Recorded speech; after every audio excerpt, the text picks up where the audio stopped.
కామాక్షి భాస్కర్లని మహాదేవి పాత్రలో సెలెక్ట్ చేసుకున్నారు కదా. అంటే ఆవిడ ఇంతకుముందు పొలిమేర టూ ఈ తరహా సినిమాలు చేసి ఉండటమే కారణమా, లేదంటే ఏంటి?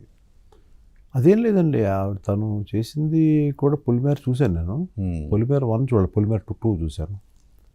చూసిన తర్వాత ఈ కథ అనుకుంటున్నప్పుడు ఏదో ఒక రాగా ఉండే ఒక క్యారెక్టర్, అంటే ఒక కొండ ఇదిలోంచి వచ్చిన ఒక అమ్మాయిలాగా అదొక మాకు కావాలి కొంచెం.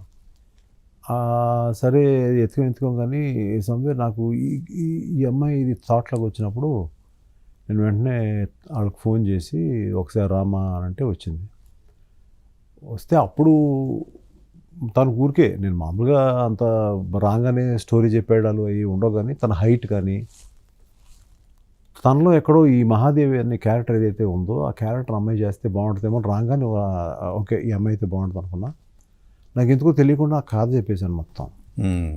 బాగుందండి, చాలా బాగుంది సార్, అది ఇదని వచ్చింది. ఇమీడియట్గా స్పాట్లో అడ్వాన్స్ ఇచ్చేసాను అమ్మాయికి. ఎంత ఉంటే జేబులో అంత ఇచ్చేసాను. ఇచ్చేసి అలాగే అమ్మా నేను చెప్తానని. బట్ తర్వాత నేను స్టార్ట్ చేయలే. 4 months 5 months 6 months టు మొత్తం అంతా రెడీ చేసుకుని చేయడానికి. అప్పుడప్పుడు తనతో ఇది ఇంకా అవుతుందని చెప్తా ఉండేవాడిని. తను వేరే సినిమాలు ఉన్నాయి తను చేసుకుంటా ఉండేది. అట్లా అమ్మాయి సెలెక్ట్ చేశాను.